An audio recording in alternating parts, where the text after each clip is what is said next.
경기 김포의 한 아파트에서 벤틀리의 차주가 주차장 입구를 3시간 넘게 가로막아서 주민들이 큰 불편을 겪었다고 합니다.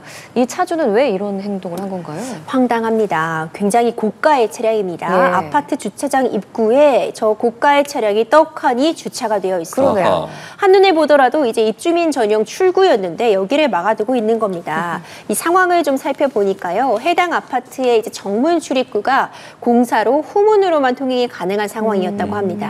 그런데 이제 대리기사를 통해서 운전을 해서 이제 귀가를 하던 이 차주가 정문으로 통행을 못하게 하는 부분에 이제 좀 불만을 품고 대리기사에게 저 입구에 주차해놓으라라고 이야기를 하고 호련히 자리를 떴다고 합니다. 지금 이 후문에 주차되어 있는 차량 때문에 이 1900세대 아파트의 주민들이 들어갈 수가 없어서 발을 동동 굴렀다고 하는데요. 예. 이 3시간 반가량 이 주차장 입구를 가로막아서 주민들이 큰 불편을 겪었고 주민들이 이제 서로 좀 이렇게 길을 터주면서 다른 쪽으로 이제 안내를 받아 간신히 출입할 수 있었다라는 그런 이야기가 전해지고 있습니다. 예. 자, 결국 경찰이 차주의 가족에게 연락해서 차량을 이동하도록 조치했다라고 하는데요. 이런 경우 업무 방해죄에 해당합니까? 업무 방해죄 가능해 보입니다. 이제 업무 방해라고 한다면 지금 이 주차장, 아파트의 지하 주차장을 관리하고 통제하고 안전한 통행을 하게 할 그런 업무를 지금 이 관리사무소라든가 아파트 관리 주체에게 부여가 되어 있을 텐데 네. 그 업무를 방해한 부분은 분명해 보입니다. 이제 그렇기 때문에 업무 방해죄 그리고 이제 일반 교통 방해 등이 충분히 적용될 수 있는 사안으로 보이고 다만 아파트 내의 그런 도로였기 때문에 예를 들어서 우리가 통행을 하는 그 도로에 불법 주차가 되어 있으면은 네. 지자체에서 직접 그 차량을 견인해 가겠지만 이렇게 아파트 내에서 벌어진 상황 같은 경우에는 불법 주차다 즉각적으로 견인하겠다가 쉬운 상황은 아닙니다. 예. 또 고가의 차량이기 때문에 잘못 견인했다가는 뭔가 문제가 생기면 괜히 또 손해배상 책임의 대상이 될 수도 있어서 이 차에 손대기가 쉽지 않은데 그런 부분을 악용하는 것인지 이렇게 주차장 입구를 막는 이 무개념 차주의 그런 상황들이 종종 발생하고 있습니다. 예. 이전에도 이런 일들이 있었고요. 지하 주차장을 장시간 차로 막아두어서 통행을 불가능하게 한 경우에 업무방해죄가 적용이 되어서 벌금형을 받은 사례들은 쉽게 확인이 됩니다. 예. 이 퇴근길이었습니다. 굉장히 저라도 화가 많이 날 것 같은데 입주민들이 정말 불편을 많이 겪었을 것 같아요. 자, 주민대표회의나 관리사무소 차원에서 뭐 민사상 손해배상 청구할 수 있는지 이 부분도 궁금하고요. 뭐 아파트에 관리 규약이라는 게 또 있지 않습니까? 뭐 별도의 제재나 과태료 부과는 가능할까요? 이제 아파트 관리 규약이라는 게 있어서 주차 질서 위반 차량에 대해서 어떻게 제재할 것인지가 그 관리 규약에 나와 있습니다.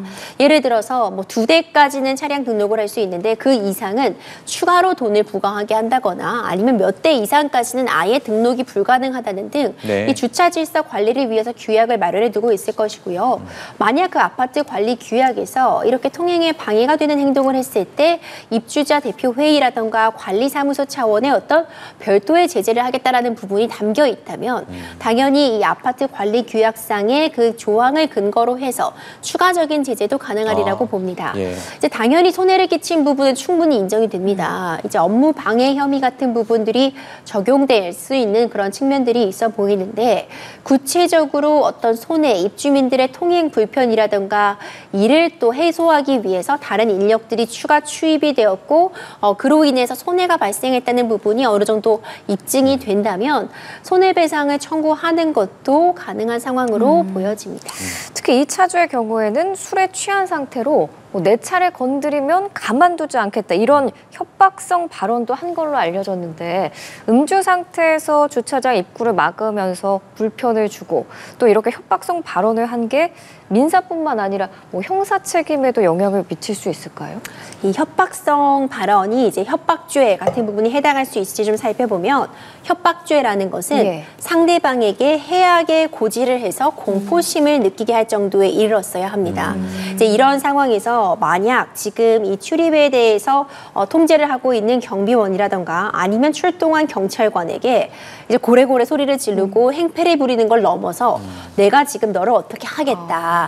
생명의 신체에 위해를 가할 수 있다라는 정도의 그런 언사가 있었다고 한다면 협박죄 같은 부분이 적용될 가능성은 있습니다. 예. 다만 이런 해악의 고지 정도에 미치지 못했다면 별도로 이 언행의 정도에 따라서 모욕죄 같은 부분이 뭐 추가로 논의는 될 수 있겠지만 당연히 음주 상태에서 계속해서 행패를 부린 사정은 이 업무 방해에 있어서도 하나의 요소로서 판단이 될 수 있기 때문에 형사 책임에 영향을 준다고 볼 수 있습니다. 그러면 이 음주 상태였던 게 만약에 모욕죄나 업무 방해죄 같은 경우에 감경 요소가 될 가능성도 있는 거예요? 없다고 말씀드리고 싶습니다. 이 음주라고 하는 것은요, 이제 더 이상 어떤 내 핑계가 될 수 없습니다. 그리고 내가 음주했기 때문에 이런 행패를 부려도 된다? 결코 납득되지 않는 변명입니다. 다행이네요. 그렇죠. 이제 음주 상태라고 해서 감경이 되기보다는 음주 상태였기 때문에 이런 행동을 했구나라고 뭐 이해는 할 수 있겠지만 이건 이해의 정도를 넘어나는 그런 행동들이었기 때문에